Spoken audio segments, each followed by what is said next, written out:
Vamos a la palabra del Señor. Capítulo 8 estamos de Daniel. Me volví a engripar un poquito, pero esto ya es parte del oficio. Ya no me asusta. Vamos a la palabra del Señor, Daniel capítulo 8.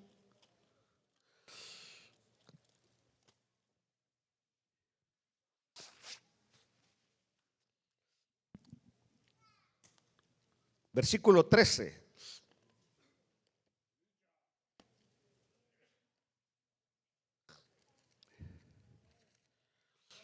Ocho, 13.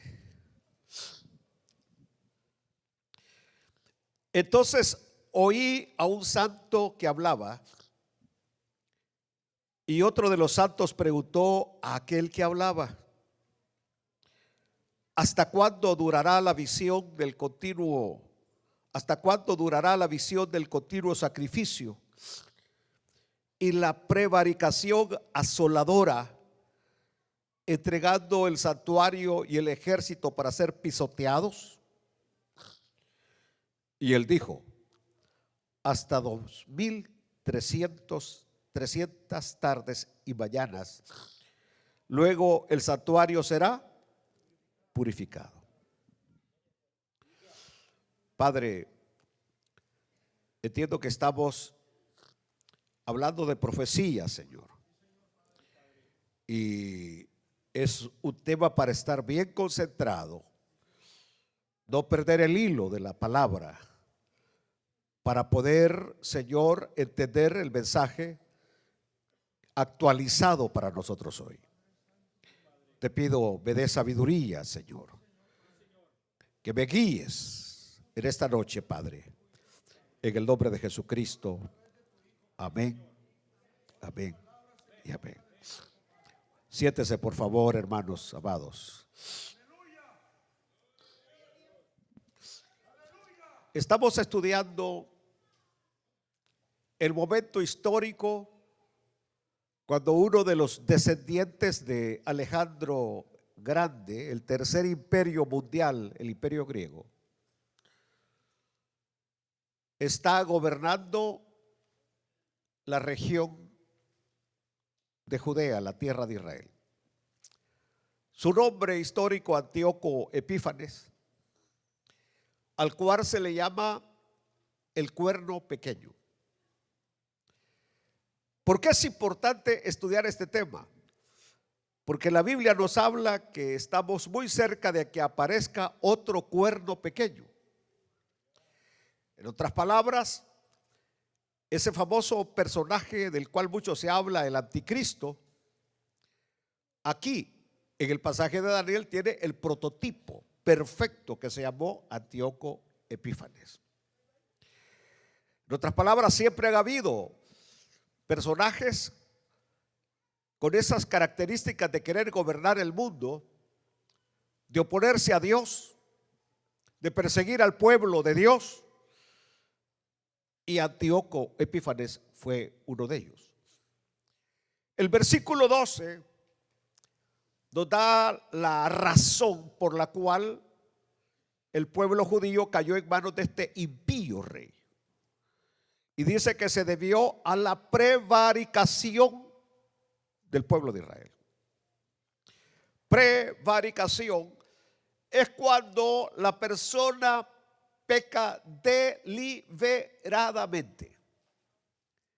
Es decir, una cosa es que una persona falla porque es parte de la naturaleza humana, pero otra es cuando se da la prevaricación.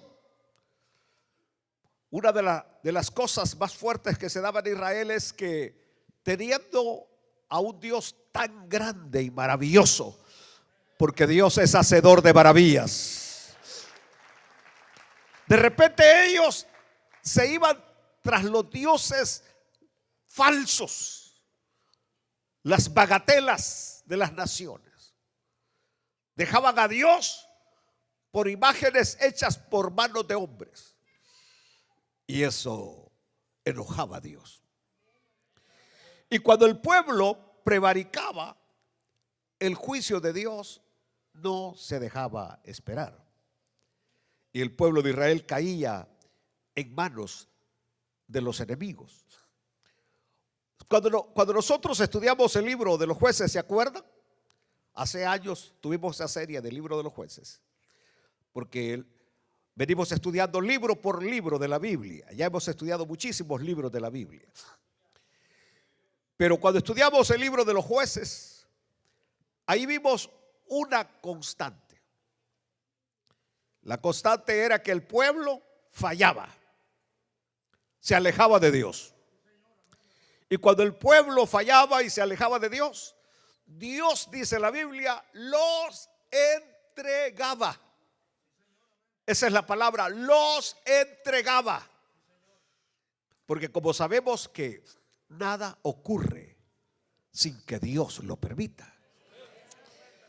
Así que era Dios quien los entregaba a los madianitas, a los moabitas, a los filisteos, etcétera. Dios los entregaba. Las cosechas, es decir, venían y plantaban, y cuando iban a cosechar, el enemigo les robaba las cosechas, les robaba sus mujeres, les robaba sus niños. Entonces, cuando el pueblo se sentía con el agua hasta el cuello, el pueblo clamaba a Dios, el pueblo se arrepentía y reconocía: Señor, reconocemos que te hemos fallado, que te hemos dejado, que te hemos abandonado. Señor, aquí estamos de nuevo contigo. Entonces venía Dios, levantaba a un juez, levantaba a un Sansón, a un Jefté, los levantaba a un Otoniel y los liberaba del enemigo. Después de que los liberaba del enemigo, el pueblo gozaba de paz. Y dice la Biblia, cada vez que termina ese ciclo, dice: y el pueblo tuvo paz y abundante prosperidad había entre ellos. De ahí es donde yo les he sacado a ustedes el gran principio, que para que haya prosperidad y abundancia debe haber paz en sus hogares, en sus vidas. Sin armonía y sin paz no hay prosperidad. En otras palabras, el consejo que siempre les doy: dejen de estar peleando, llévense bien. Aleluya. No, hombre, yo esta mañana estaba escuchando una enseñanza que me dejó helado. De una pareja que se enojaron. Esta historia está en uno de los libros del gran escritor Gabriel Márquez. Es una novela que él escribió hace años en Colombia. Pero habla de una pareja que se querían tanto, pero que se querían tanto. Ella era una mujer muy aseada, que tenía su casa aseada. En el baño siempre había jabón, había papel higiénico, es decir, una mujer cuidadosa. Pero un día X se le olvida poner jabón en el baño. Eso fue lo que me dijeron a mí en la historia, que se le olvidó poner jabón en el baño. A los pocos días viene él y le reclama y le dice: tengo una semana de estarme bañando sin jabón, porque a ti se te ha olvidado poner jabón en el baño. Y le dice ella, porque como nadie quiere aceptar sus errores, le dijo: estás mal, quizás se te cayó, quizás a saber qué pasó, pero jabón yo he puesto ahí. Algo parecido es pura coincidencia. Le dijo: así que estás equivocado. ¿Qué pasó después de esa plática? Él se fue a dormir a otro cuarto. Ella se quedó durmiendo en su cuarto. Y pasaron varios días, semanas sin hablarse. Llegaron ancianos, pero evitaban a lo máximo usar la palabra jabón. La palabra jabón no se volvió a escuchar en esa casa, porque cada vez que se escuchaba era ¿qué? Motivo de pleito. Y es lo que yo, perdone que me salió un poquito del tema, porque es profecía lo que estoy hablando y yo me metí en un rollo hoy. Pero el rollo es de que muchos de los problemas que ustedes tienen en el matrimonio son por cosas tan sencillas como el jabón. No son cosas grandes, son cosas pequeñas que los hace perder la prosperidad y la bendición en sus hogares. Porque cuando Israel se arrepentía y pedía perdón a Dios, había paz. Y cuando había paz, había prosperidad y abundancia. Regresemos hoy a nuestro pasaje. Israel volvió a fallarle a Dios. Y ahora están bajo uno de los tipos más demoníacos satánicos sobre ellos, Antíoco Epífanes.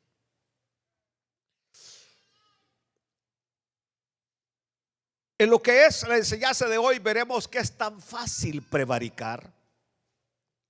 Parece que no se oyó. Pero ¿qué tanto dura? Porque el templo había sido profanado. Y cuando el templo fue profanado, el sacrificio continuo se detuvo. Dios había ordenado que en el templo tenía que haber ¿qué? Sacrificio continuo. Sacrificio en la mañana, sacrificio en la tarde.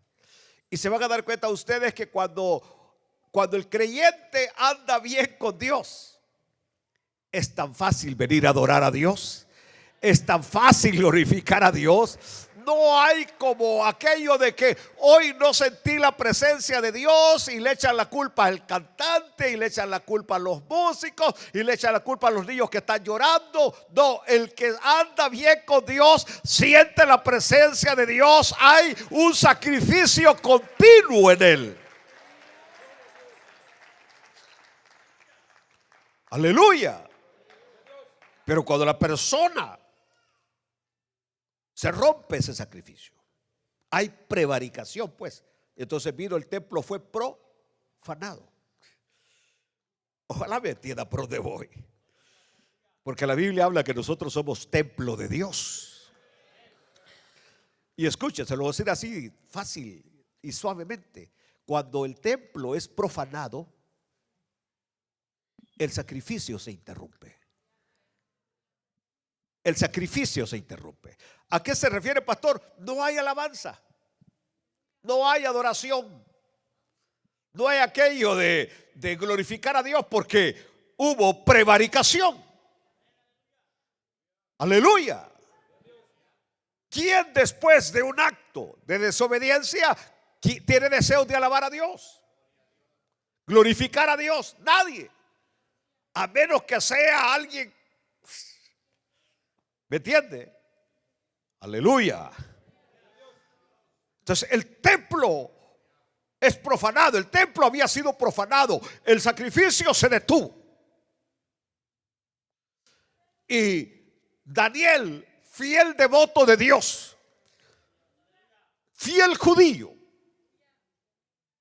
sabe que el pueblo no puede vivir sin adorar a Dios. Y el verdadero creyente no puede vivir sin adorar a Dios.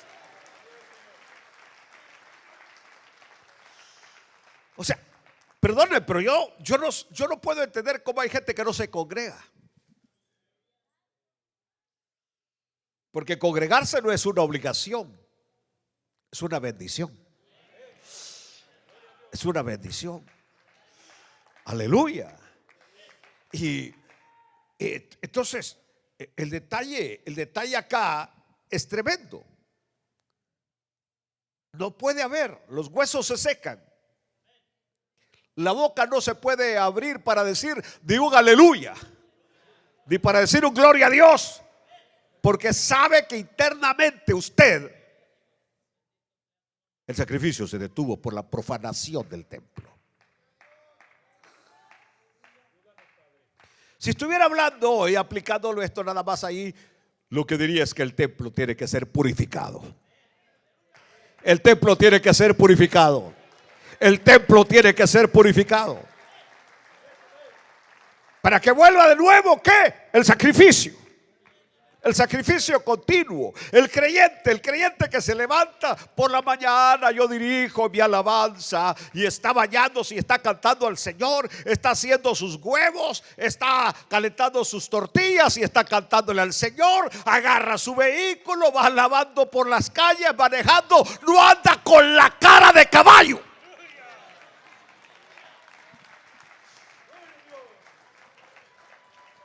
Aleluya. ¿Se ha fijado algunos que desde que se levantan con la cara así, vea? ¿A dónde está mi lonche? ¿Dónde están mis zapatos? Y las llaves aquí las dejé y ahí las anda en la mano. Aleluya. Eso de cara de caballo era para que se despertaran algunos que andaban, así estaban, ¿ve? Aleluya. La preocupación de Daniel es, y Daniel está a 3,000 y algo de kilómetros de distancia, pero su corazón está en Jerusalén. Lo llevaron muy niño, pero instruye al niño en su camino y cuando fuere viejo no se apartará de él. Así que él está lejos. Está bien, está en una posición elevadísima. Es el hombre más sabio de esos reinos. Pero su corazón está allá en Jerusalén. Y como él lo que está viendo es una visión profética.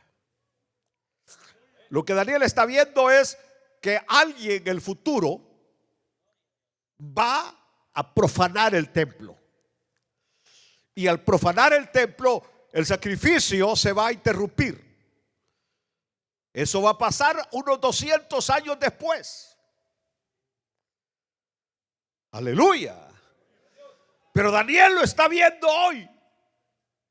Y a Daniel eso lo perturba. Es como que si de repente viéramos una visión y yo pudiera ver, por ejemplo, al hermano Santiago, que en 20 años ya no lo veo aquí en la iglesia y que lo veo con una botella en la mano.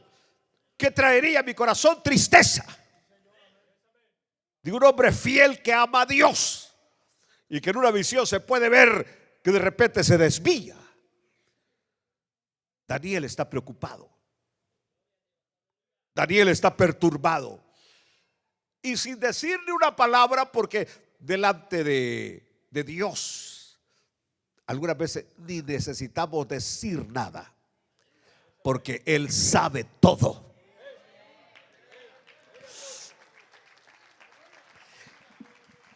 Aleluya. Y por eso es que dice, entonces oía un santo que hablaba.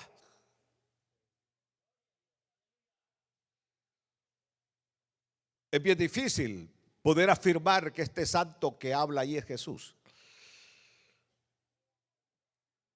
Una teofanía.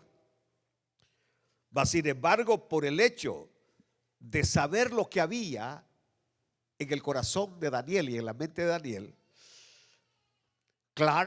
Adam Clark, él afirma en sus comentarios que es Jesús. Y me voy a otro par de comentaristas famosos y de ellos dice, es Jesús. El Jesús en el Antiguo Testamento revelándose. No podemos afirmarlo. Pero el hecho es que entonces oía un santo que hablaba y otro de los santos preguntó a aquel que hablaba. Es decir, el primer santo como que sabía lo que había en el corazón y en la mente de Daniel. Un asunto. El asunto era cuánto iba a durar hasta que se purificara el templo, hasta que se regresaran de nuevo los sacrificios en el templo. Aleluya. ¿Hasta cuándo durará la visión del continuo sacrificio y la prevaricación asoladora? Es decir, ¿hasta cuándo aquellos impíos judíos iban a componerse?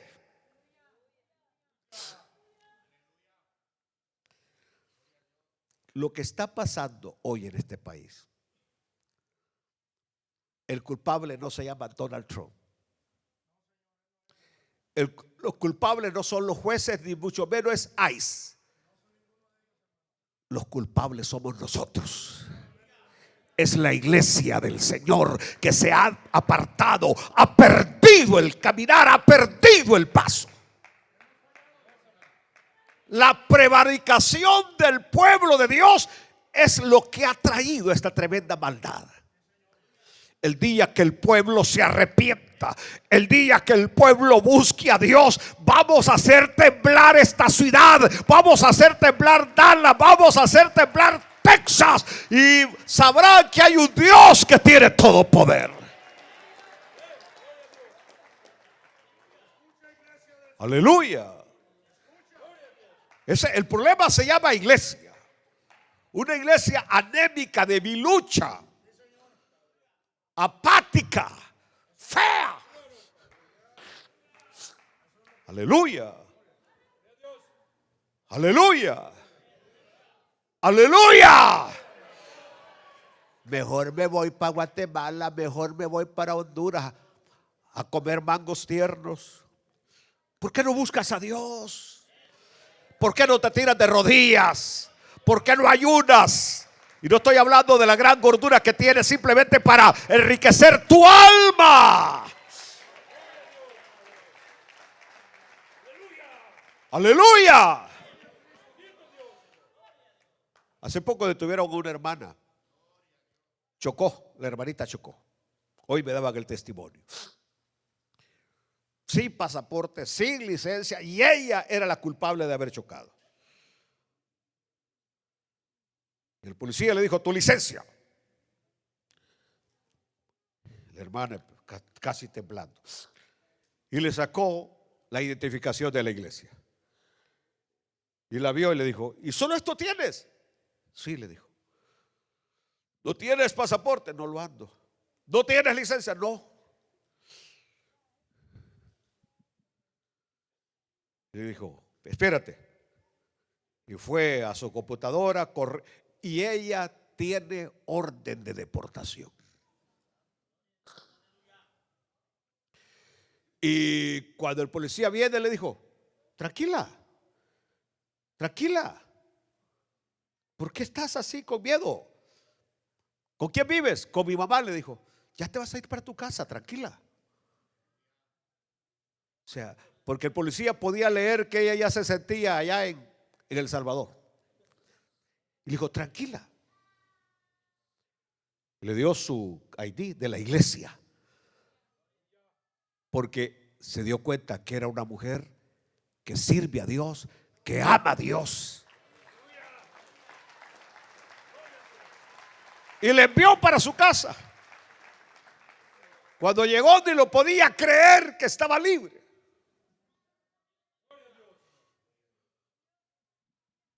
Aleluya. Yo quiero que ustedes suban su nivel de fe. Que reconozcan cuál es su identidad. Hijos legítimos del Dios omnipotente. Aleluya. Y si usted es hijo de Dios, camine como hijo de Dios. Cuando le hablen, no hable: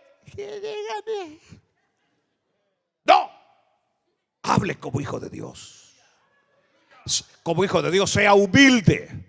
Como hijo de Dios, sea temeroso. Como hijo de Dios, todo lo que usted quiera ponerle como hijo de Dios. Aleluya. Lo llama el jefe del trabajo que lo quiere despedir y usted llega: sí, jefe, dígame, ¿qué puedo servirle? Dígame. Y aquel ya está para decirle que te vas. No, para decirte que estás haciendo un buen trabajo. Dios te bendiga. Pero cuando usted muestra lo que es, y para ello tiene que caminar como debe caminar.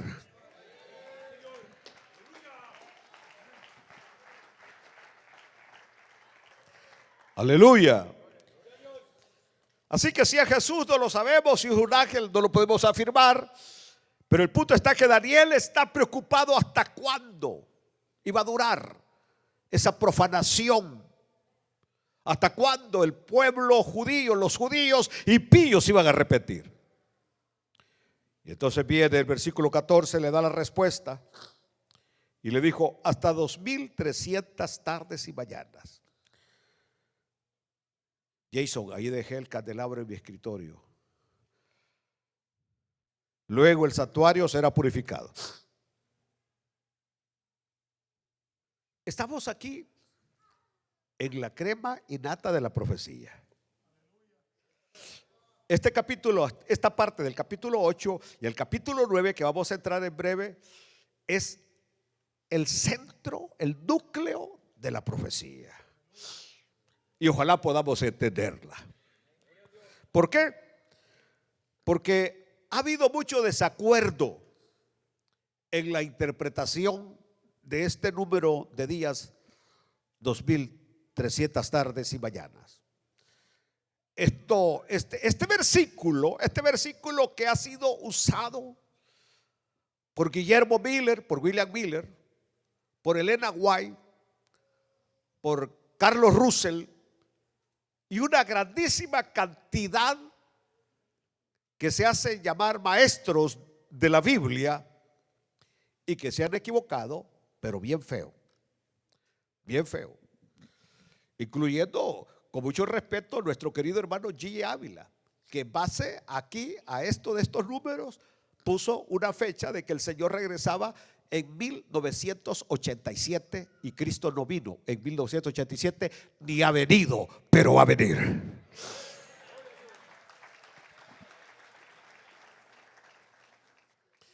Algunos toman como punto de partida desde el momento que Ciro dio la orden para restaurar Jerusalén y sus muros. Y cuando toman estos días, estos 2300 tardes y mañanas, como días de años,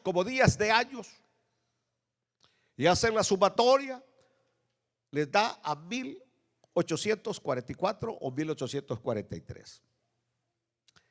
Por eso van a ver ustedes los famosos adventistas, su gran fundador Guillermo Miller, William Miller, y luego la señora Elena White, que yo no le voy a llamar profetisa. Aleluya. O como sus predicadores que siempre que están dando la palabra dice, como dijo la sierva del Señor.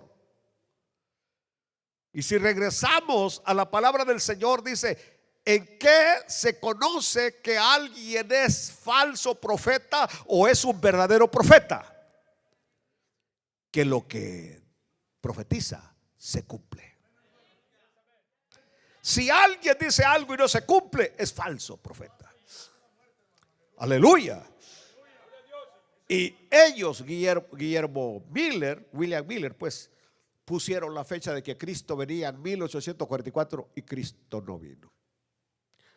¿Qué explicación dieron ellos? Dijeron que la venida había sido espiritual, que él había entrado al santuario espiritual, que él no estaba equivocado, simplemente se equivocó de término. Después vinieron los otros, pusieron otras fechas y Cristo tampoco vino. La última fecha que pusieron los testigos de Jehová, porque por ese versículo surgieron estas dos sectas terribles que han arrastrado a millones a la confusión y al engaño, que son los testigos de Jehová y que son los adventistas. Pastor, usted me está diciendo que los adventistas están incorrectos. Tienen una música linda. Me encanta la música de ellos. Me encantan sus cuartetos, pero teológica y doctrinalmente están equivocados. ¿Me está entendiendo? Están equivocados. Ya no estamos en la ley. Cristo fue el fin de la ley. Estamos en la gracia.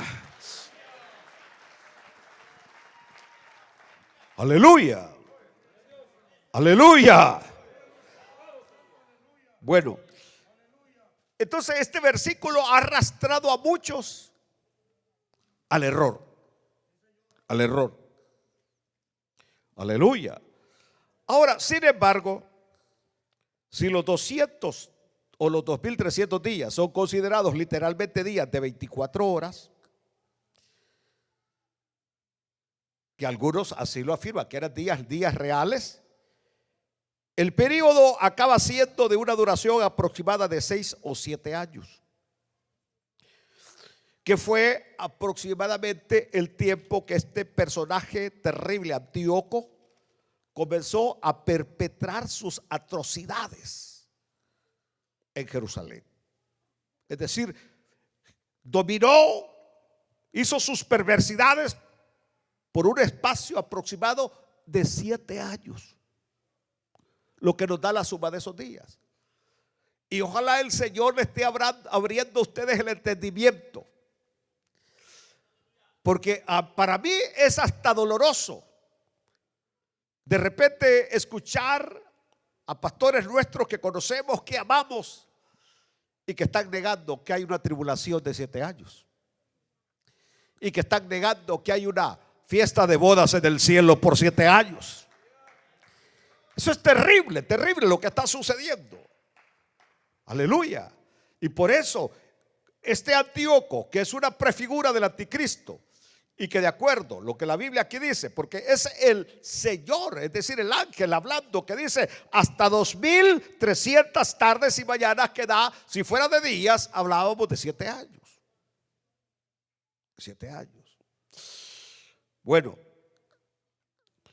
ustedes conocen la historia, y por eso les he recomendado leer los libros de Macabeos, de la Biblia católica, la versión católica.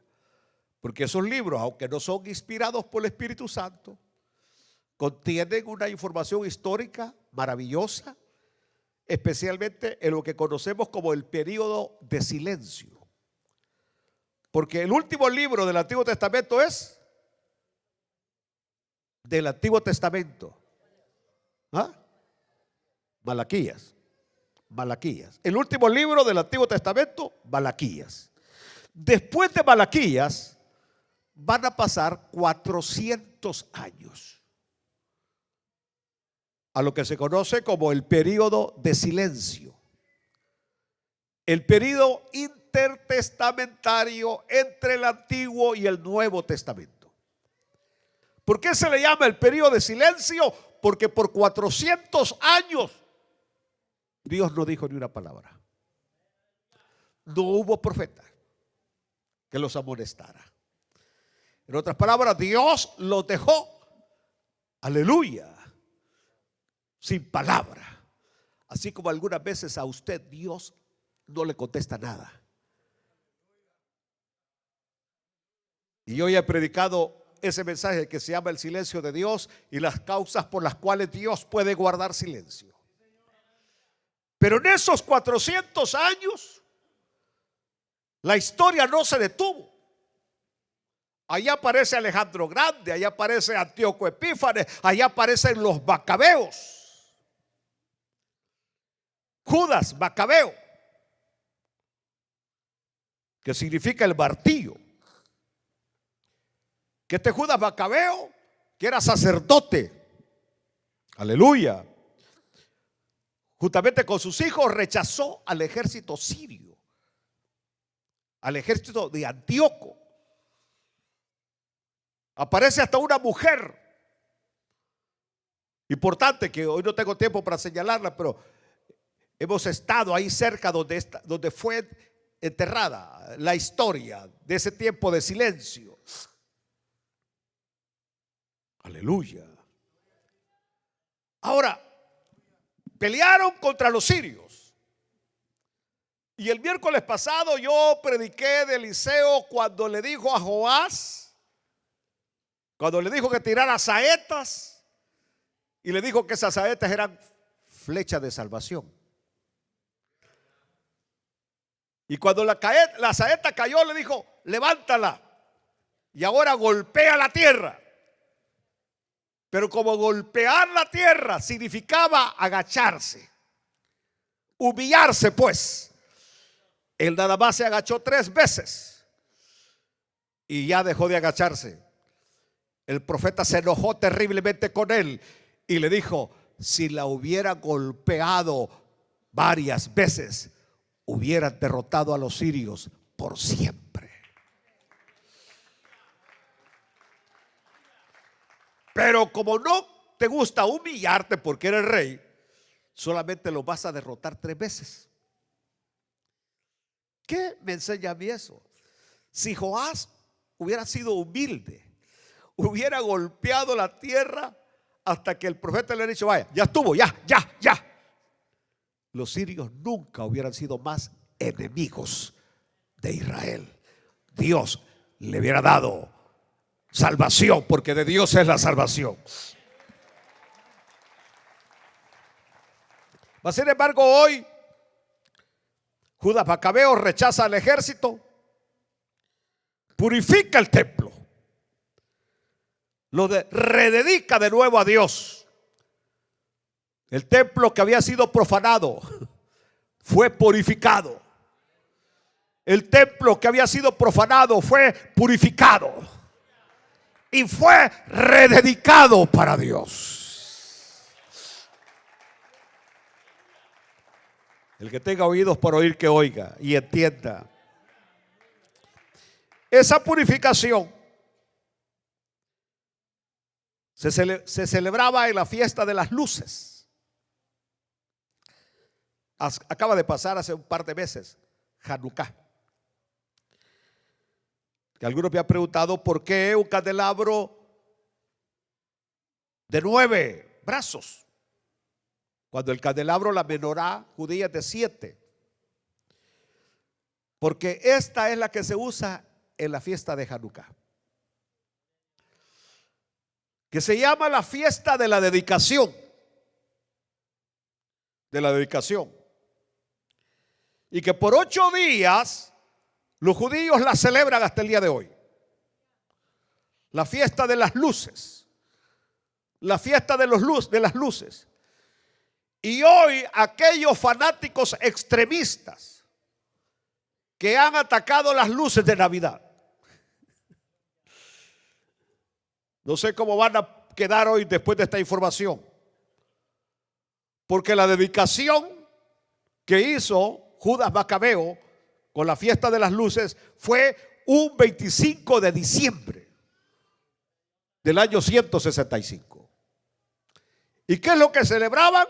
Que pusieron aceite en el candelabro y el aceite no se consumió por 8 días. Fue algo milagroso. Y de ahí surgió la famosa fiesta de las luces, que algunas veces cae a finales de noviembre o en las primeras 3 semanas de diciembre. Algunas veces coincide con la fecha de 24, 25 de diciembre, dependiendo, porque el año judío es diferente al de nosotros. Pero ellos, para esa fecha, es la fiesta de las luces. Siendo que el trasfondo cristiano fue judío. Y Cristo, cuando apareció, dijo: yo soy la luz del mundo.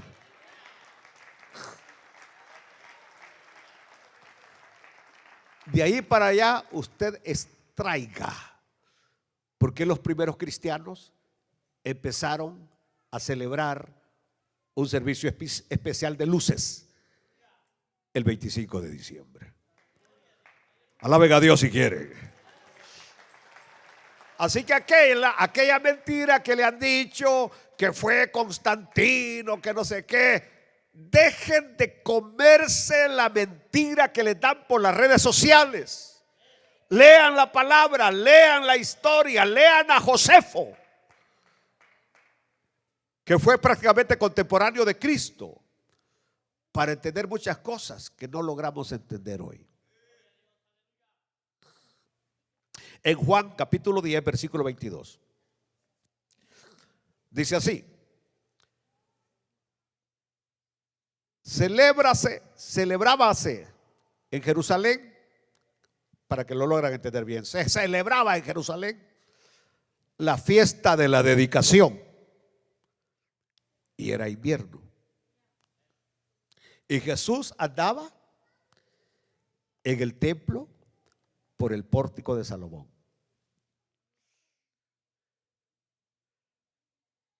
La fiesta de las luces, o del candelero, del candelabro, no aparece en el libro de Éxodo, donde se establecieron las 7 fiestas. ¿Por qué Jesús está asistiendo a una fiesta que no aparecía en los registros del Antiguo Testamento? ¿Por qué la está validando? ¿Por qué le está dando su firma de aprobación? El Señor estaba aceptando que el templo había sido purificado y que el templo había sido rededicado para Dios, de tal manera que ahora Él podía caminar porque Él es Dios. Aleluya. Él no hubiese entrado a un templo que no estaba purificado.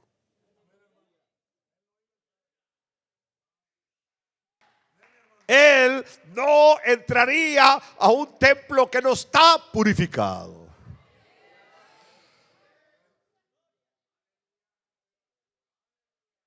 Y no importa que el templo haya sido profanado, pero si se purifica y se reconsagra, Cristo está en ese templo.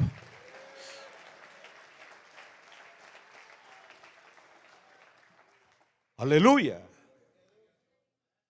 Entonces Él validó la purificación. Y aquí es donde, si tan siquiera William Miller, Elena White, Carlos Russell hubieran leído este versículo, no se hubieran pegado las enredadas que se pegaron.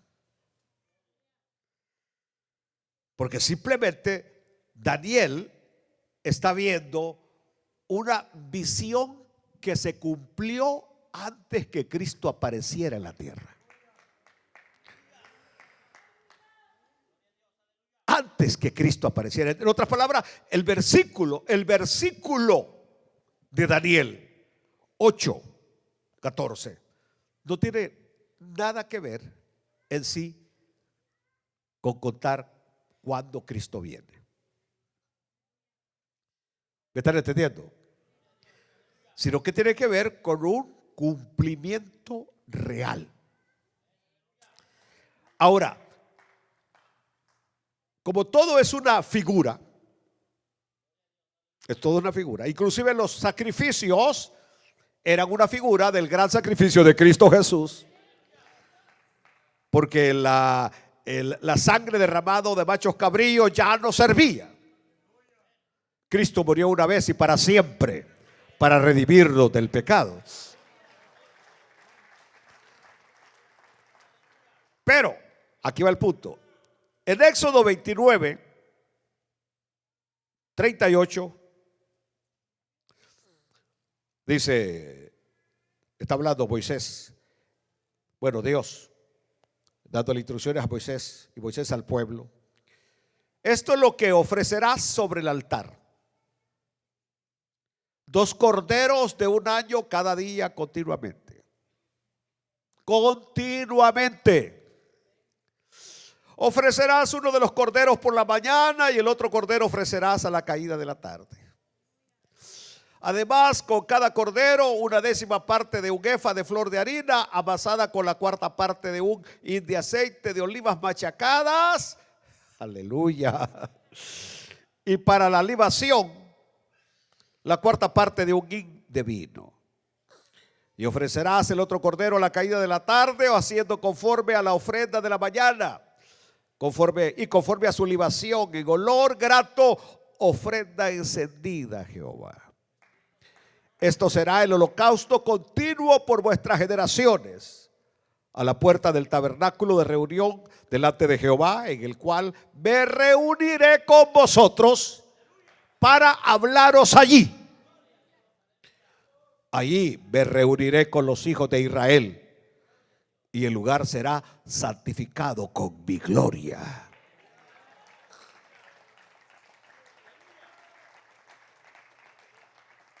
Aleluya, aleluya. Entonces era un sacrificio en la mañana y uno en la tarde.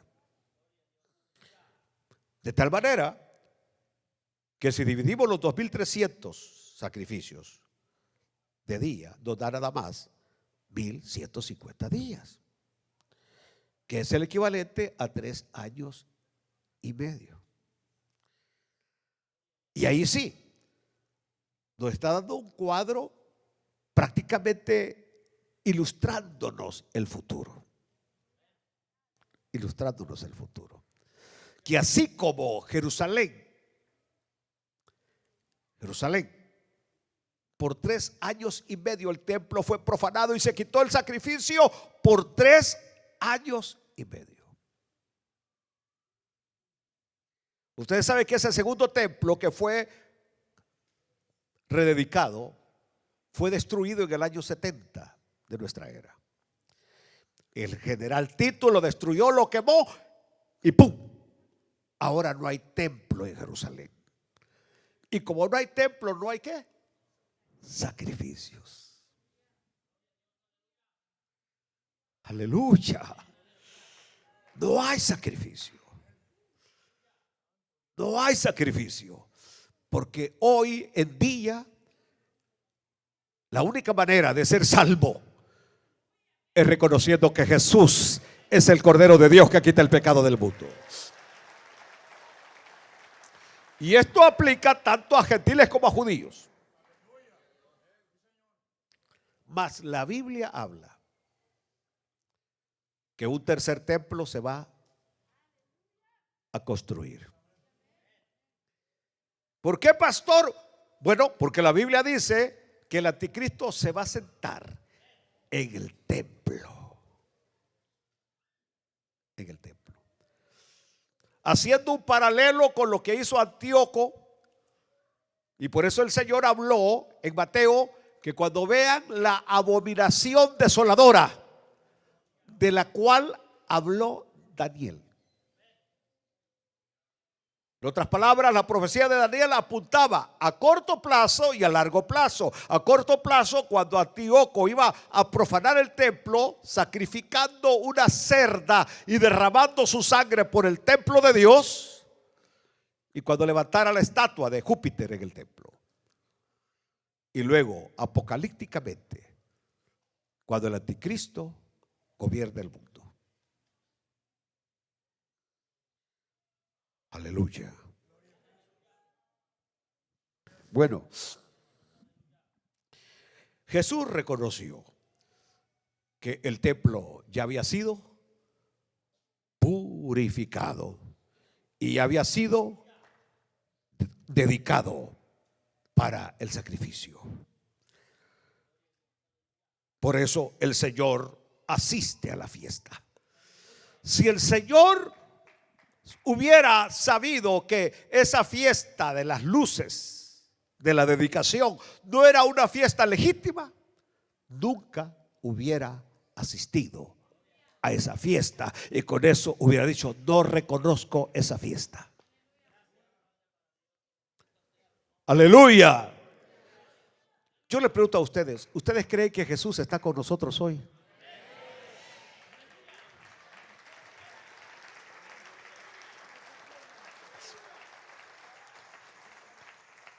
Jesús no va a estar en un lugar que no lo quieren, en un lugar que lo desprecian. Jesús no va a estar en un hogar que lo desprecian, que lo corren.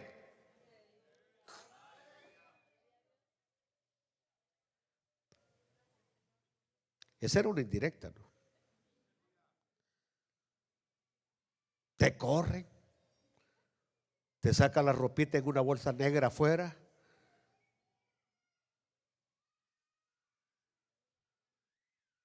y te quedas en el carro hasta que se compadece de ti que vuelvas a entrar a la casa. Mejor no toco ese tema tan triste hoy. Jesús no. Llegó a Gadara. Y llegó a Gadara de manera exclusiva, porque ahí había unos endemoniados o un endemoniado. Vamos a hablar porque hay dos historias. El endemoniado de Gadara, que vivía en los sepulcros, atemorizaba a la gente, lo amarraban con cadenas y las rompía. Aleluya. Y Jesús se sube en la barca y se dirige a Gadara. Cuando los discípulos se dan cuenta que el Señor está llegando a Gadara, y peor que se dirige directamente al cementerio donde está el endemoniado, empieza a codearse. ¿Sabrá el maestro a dónde vamos? Que hasta ahí dice: peligro, no pasen. Habían anuncios de advertencia. Aleluya. Y Jesús, y sale el endemoniado. ¡Ah! Y Jesús sigue avanzando. Y el endemoniado, ¡ah! Y Jesús sigue avanzando. Y cuando ya el Señor está cerca, viene el endemoniado. El endemoniado es el que se baja. Y le dice: ¿qué tienes contra mí? ¿Por qué vienes a atormentarme antes de tiempo? Alaben a Dios. Y el Señor le dice: What is your name? ¿Cómo te llamas? Le dijo: Legión me llamo. Pensó que con eso el Señor iba a tener miedo, ¿no? En otras palabras, hay como 2000 demonios, dijo el endemoniado. Hay como 2000 demonios aquí metidos. Y el Señor va a dar su orden de desalojo. Y entonces vienen los demonios. Le dice: por favor, permítenos meternos en esos cerdos. Y les dijo Jesús: métanse. Y se metieron en los cerdos. Aquellos que están en esta noche en la discoteca 2009, los que están poniéndole dinero a las mujeres que están bailando medio desnudas, métanse en ellos. Aleluya. Y se despeñaron. Aquí está el punto. Cuando los habitantes de allí, que eran dueños de aquellos hatos de cerdos, vieron que habían perdido a sus cerdos, le rogaban a Jesús que se fuera de sus contornos. Preferían más a sus que a Jesús. Alaben a Dios, hermanos. Ya voy a terminar. Hermano pastor, voy a cerrar mi reunión, me dijo una preciosa, linda hermana de la iglesia, para que vean que las trato con mucho aprecio. Y dije: ¿cuál es la razón? Es que los niños de los hermanos son muy traviesos. Y es cierto. El miércoles en un ratito se metieron en la radio y nos desconfiguraron todos los aparatos que están ahí. Que ayer yo tuve que, Dios mío, hacer micos y pericos para restablecer de nuevo lo que había empullado. Había empullado un montón de cosas ahí. Los niños, ¿verdad? Y los perdonamos y queremos a estos niños traviesos. Yo los amo. El asunto está de que, ¿qué le estaba diciendo? ¿Ah? Ah, de la hermanita de la reunión. Que me dijo, es que me quebraron unas cositas que tenía en la sala, hermano. Me dijo, me quebraron unas cositas que tenía ahí en la sala. Me dijo que las había comprado en un garage sale. Mira qué bonita, era una chinita, me dijo, que se le apretaba un botón y bailaba la chinita. Y los niños me la hicieron pedazos, así que no los quiero ya en la casa, la reunión. Y le dije, y por unos muñequitos chinos, ¿usted va a despedir a Jesús de su casa? Le dije.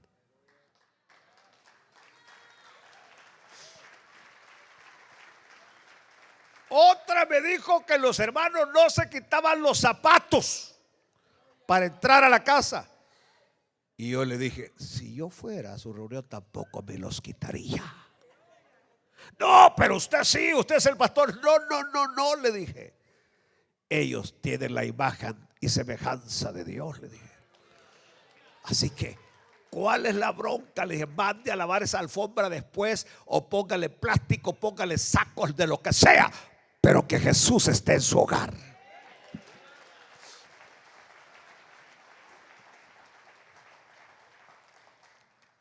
Voy a terminar. Ya los vendedores de comida ya van para afuera.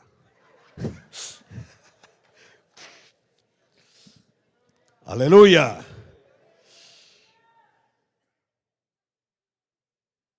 Parecido entre Antíoco Epífanes y el anticristo, porque aquí voy a terminar.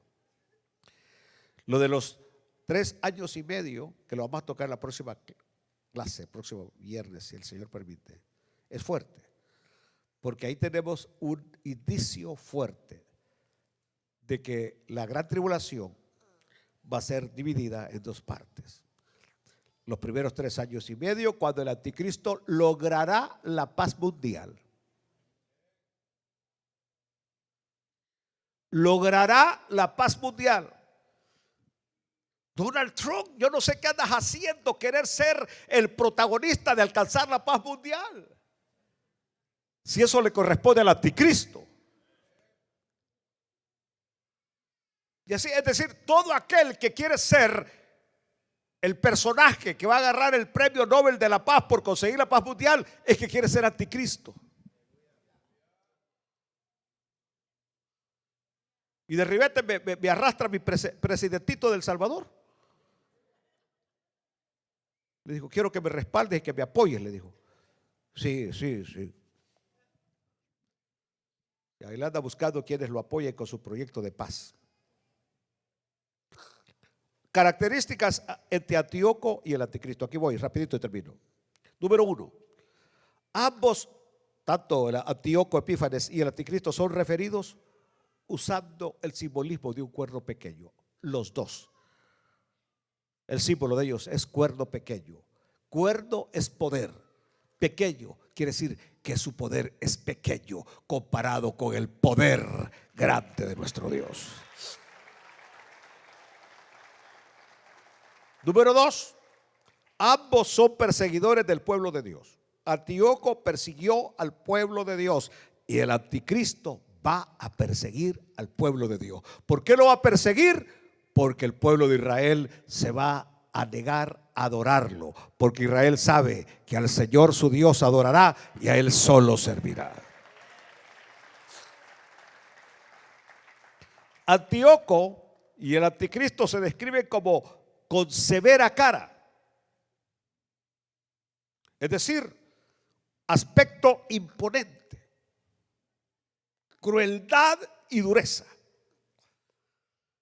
Y parece ser que esta es una característica de los que quieren ser gobernantes por largo tiempo, de mostrar crueldad y dureza, como que dice, no me doblego, aquí pues, yo soy el que mando. Crueldad y dureza, el anticristo y Antíoco.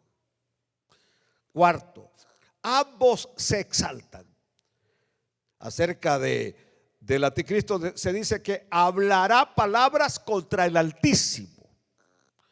Hablará palabras contra el Altísimo. 5. Ambos tienen un gran poder que viene directamente de Satanás. Yo creo que ustedes no ignoran que muchos personajes famosos, la fama que tienen es una fama obtenida porque han hecho un pacto con el diablo. Nosotros estamos bendecidos porque hemos hecho pacto, pero con Dios. Segunda Tesalonicenses 2:9 dice, bueno, desde el 8 que me ha puesto, y entonces se manifestará aquel misterio de la iniquidad. Y entonces se manifestará aquel inicuo, a quien el Señor matará con el espíritu de su boca y destruirá con el resplandor de su venida. Inicuo, cuyo advenimiento es por obra de Satanás, con gran poder y señales y prodigios mentirosos. Dejen de andar siguiendo señales y prodigios. Sigan a Cristo. Apocalipsis 13:4 dice, y adoraron al dragón que había dado autoridad a la bestia, y adoraron a la bestia, diciendo, ¿quién como la bestia? ¿Y quién podrá luchar contra ella? Cristo la va a derrotar con el puro resplandor de su venida. Ambos serán destructores de hombres. Ya dijimos que Antíoco mató a 100,000 judíos. Apocalipsis 13:15 dice, y se le permitió infundir aliento a la imagen de la bestia, para que la imagen hablase e hiciese matar a todo el que no la adorase. Si usted no se va en el rapto de la iglesia, usted sabe lo que le espera. Apocalipsis 13 y 14 también hace grandes señales, de tal manera que aún hace descender fuego del cielo a la tierra delante de los hombres, y engaña a los moradores de la tierra con las señales que se le ha permitido hacer en presencia de la bestia, mandando a los moradores de la tierra que le hagan imagen a la bestia que tiene la herida de espada y vivió. Ambos, en otras palabras, son maestros engañadores. Aleluya. Además, la Biblia los presenta como orgullosos y arrogantes. Y lo último, utilizarán una falsa paz para lograr sus objetivos.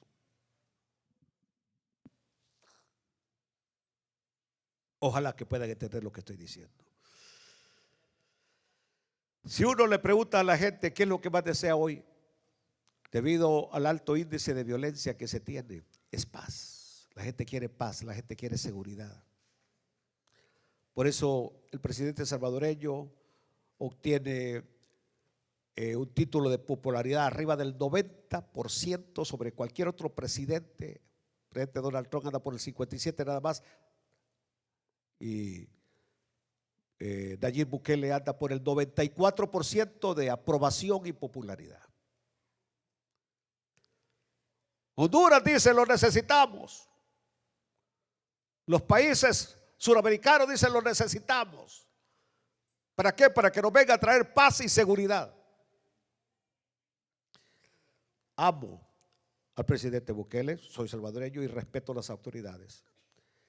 Pero toda esa paz que hoy se ve es una falsa paz. Porque el único que va a traer verdadera paz es Cristo Jesús.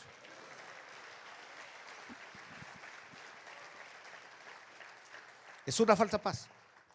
Es una paz que es como el cristal, con cualquier cosa se quebraría. La paz que Cristo da no se pierde para nada. Entonces, pastor, ¿usted prefiere que los vareros? No estoy hablando de eso, simplemente estoy hablando Biblia y estoy diciendo que todo lo que los hombres consiguen no es duradero, no permanece. Cuando Cristo venga y reine 1000 años en la tierra, entonces sí, habrá verdadera. Cristo no va a meter a la cárcel a todo el que se le oponga.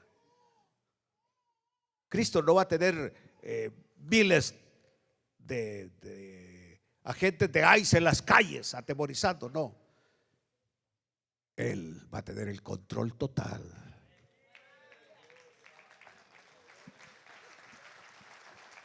Póngase de pie, por favor. Padre, te damos gracias. Quedamos en capítulos, Señor. Pero gracias por lo que nos has enseñado en esta noche.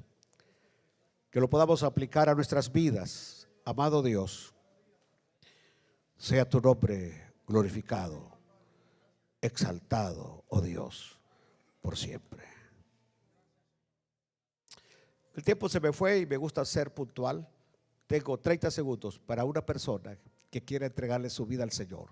Pero 30 segundos que venga corriendo a este altar para orar por él o por ella. ¿Hay alguien? ¿Alguien que quiera venir a Cristo en esta noche? ¿Alguna persona que le rinda su vida al Señor? Dije que eran 30 segundos, se me está terminando. ¿Hay alguien que le quiere entregar su vida al Señor? Bueno, los